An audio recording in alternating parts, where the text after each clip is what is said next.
Hey, church. Pastor Kenji here. I'm going live with some new software. Hopefully, if you respond and stuff. Um, there we go. Then hopefully I'll get comments and stuff as I'm doing this. But yesterday I did a Q&A session at church here and spent about an hour in just answering people's questions. There's a few questions I didn't get to, and there's one I wanted to go into more depth on. We just didn't have time. So real quick, I'm just going to answer some questions, and then I'll sign off. So one of the questions I got was, after the unexpected death of a loved one, what are some ways to regain trust in God and ways to work toward forgiveness of the person that caused the death? Pastor Matt addressed this a little bit. I talked a little bit about it, but it's such a deep and important question. I wanted to make a couple more notes about it. In church yesterday, I mentioned that death is actually always of violence. It's a thing of violence because although death is common, it's unnatural. In the Garden of Eden, there was no death until sin entered the world, and then at the end of time, when Jesus comes back and remakes all things, death will be no more. So death is, although it's very common, it's an unnatural thing. And death is something nobody could overcome until Jesus died on the cross. He overcame death himself. And as Paul talks about, death, where is your sting? It's gone, because death doesn't end everything. It's actually transitioned to a new kind of existence in the presence of God. So one way to view death is that it's an act of violence. And in a sense, it's also ontological nonsense. Here's what I mean by that. Because death wasn't a part of the natural created order, but it was introduced to that order through sin. That means that in a sense, sin doesn't make any sense. And here's how I want to go about explaining this. It'll be involved, but it'll be good, hopefully. When you think of something bad or evil that happens, anything at all, good actually has to exist for evil to exist. So for example, let's say I have a knife. I can use that knife as a tool for something good or for something evil. If I use it to cut bread and to feed somebody who's hungry, that's a good thing. If I use it to stab somebody and hurt them, that's a bad thing.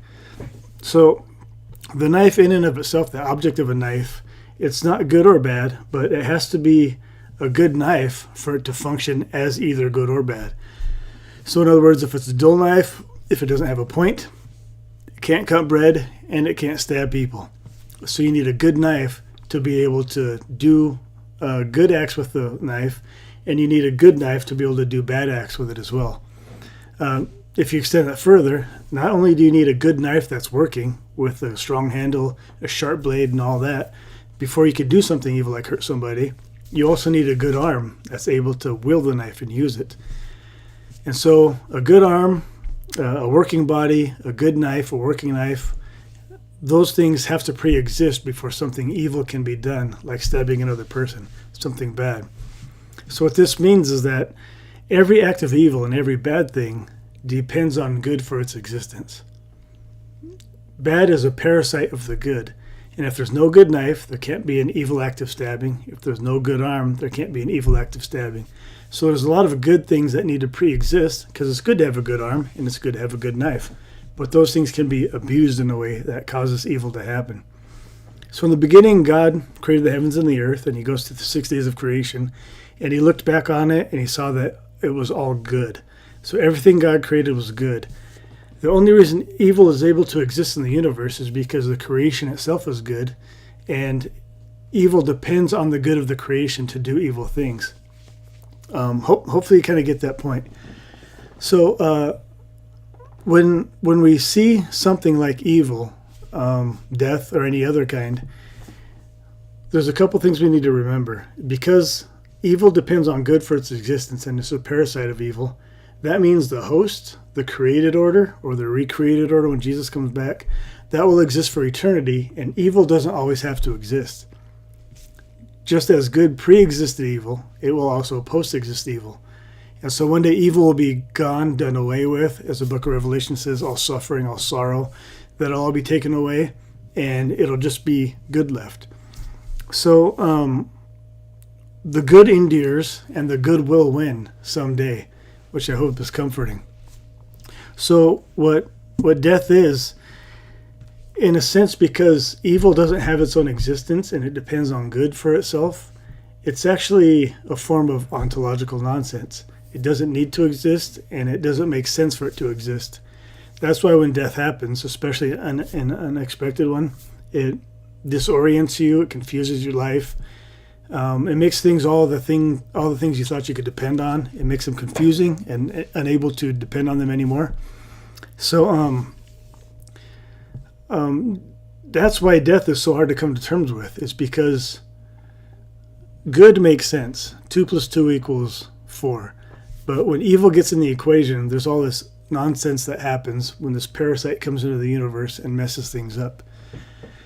So it's hard to make sense of hate. It's hard to make sense of destruction, and it's hard to make sense of death.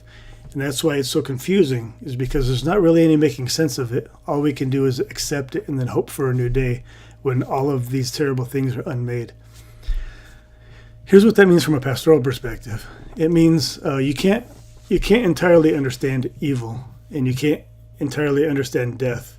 So if you're still confused about losing somebody, if you're still in grief about losing somebody, it makes total sense. I took kind of convoluted philosophical path to get us here, but hopefully it helps to understand that it makes sense why you would be so confused, why you'd be so hurt. And sometimes when a big chunk of us is taken away from us through a death or a loss like that, sometimes it won't be until the new creation until that's healed. You know, I'm not sure every wound is intended to heal anyway. When Jesus, after he was resurrected, one of the things that proved that he was Jesus was he showed his scars to the disciples. And so a scar is an evidence of something that happened, some kind of trauma in the past, you know, some kind of injury. So we'll have scars in this world, and apparently we'll have scars in the next. And sometimes you'll have open wounds in this world until they're able to heal enough to become scars in the next. So just because you haven't healed 100%, it doesn't mean you're a bad Christian or you don't have enough faith. It just means you're a human being that exists in this crazy planet. And sometimes I think the fact that we stay injured when something bad happens to us is very normal, because some things are catastrophic. And so in a sense, regaining trust in God, we have this kind of concept in American Christianity that comfort equals blessedness and suffering equals cursedness. And when our lives are so comfortable and so affluent and so luxurious, and we have so little sense of how most people existed throughout history, that when we suffer, we're confused and we think God is somehow punishing us. That just means you exist in the world. I mean, everybody suffers. The book of Ecclesiastes talks about this. So, regaining trust in God, in a sense, is about letting your false expectations die. And sometimes we have a false expectation that if we have enough faith, bad things aren't going to happen to us. If we have enough faith, our marriage will always work out. If we have enough faith, people who are close to us, we won't lose them. If we have enough faith, fill in the blank.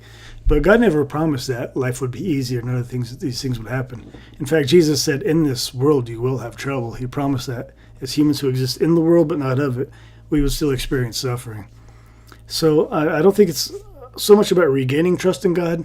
I think it was a false expectation that maybe leads some people to losing trust in God. And in that case, it's actually a healthy thing when you lose trust in the false expectations you have. And then you can trust God even more in a way that's realistic. And you can depend on the promises the Bible actually makes. Things like if you persevere until the end, you'll get a crown of life, you'll get a white stone with a new name on it, everything will be changed and remade, and you'll be able to share in that glory. Okay, so that's one thing I want to talk about. Another question I didn't get to yesterday came through Facebook, and I just forgot about it. And this is kind of a technical theological question, but the question was, is Jesus still fully human? Because as Christians, we believe Jesus was fully God when he put on flesh and became incarnated, and he was also fully human, and that's how we kind of try and describe who Jesus was. And the short answer is that yes, Jesus is still fully human because he will be eternally incarnated. So his resurrection body, he had a body, he'll always have that body, although he didn't have it in pre-existence as God the Son. So God the Son, as Jesus Christ, will be eternally incarnated. He'll be fully human and fully God for eternity. And then the last question I want to address real quick is, what was daily life like for Jews in Jesus' time? How much of men's time was spent in study and the temple? Were women exempt from all the laws or just some of them, particularly about not doing work on the Sabbath? Obviously, someone had to take care of the animals, kids, etc. So, there's not one answer to this because a lot of Jews experienced life differently in Jesus' time. Most people had to struggle a lot of the time, and most people lived on what we call a subsistence level, where they had to figure out where their next meal was coming from. And so there was a lot more poverty in the day of Jesus for everybody. And then Jews, of course, didn't just live in Canaan or Palestine or Jerusalem, but they lived all over all in the dispersion outside of the Holy Land as well. So life was very different for a lot of Jews at the time, but in general, for anybody in the ancient world, things were very different than they are now. They couldn't DoorDash food from the grocery store. They had no electricity, so they couldn't have air conditioning or heat as we conceive of it. Their daily rhythms were determined by the darkness and light of each day, because the oil lamps they used didn't bring tons of light, so it wasn't enough to illuminate. Like we can illuminate a whole huge room. So daily life was much different, and because there wasn't as much wealth, there wasn't as much class mobility, so people were kind of bored into the station of life, and they tended to stay in that station. There wasn't the same concept of human rights that we have now. So honestly, going to the ancient world would almost be like going to a whole other planet. It's just very, very different than how we experience life now. People just struggled a lot more. We have unique struggles because of the way our culture is set up, and they had different ones. Of course, they were still human, but in general, life involved a lot more struggle, and they didn't have access to medicine or all kinds of things we had now. So it would have been much different, would have been much more localized, would have been much more family and tribal oriented. The villages and communities would have been much smaller, and their knowledge of the wider world would have been much less. How much of men's time was spent in studying the temple? Probably not a lot. I mean, most people, again, most couples and people were just consumed with survival and getting food and providing for their families. And literacy was very low. So in terms of study, not a lot of people had access to manuscripts of the Bible. The book version of the Bible we have now didn't even develop until, maybe 100 AD. They started using what we call the codex form instead of the scroll and the manuscript. So they used to preach out of scrolls instead, and very few people could read the scrolls.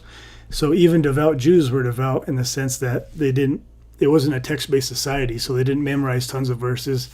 I've heard before that they had the whole Pentateuch memorized. Well, some Jews may have it sometime, but probably not in Jesus' day. They were very intelligent and very learned. Obviously, you read ancient authors and they're incredibly smart still. It's just that it wasn't a text-based society.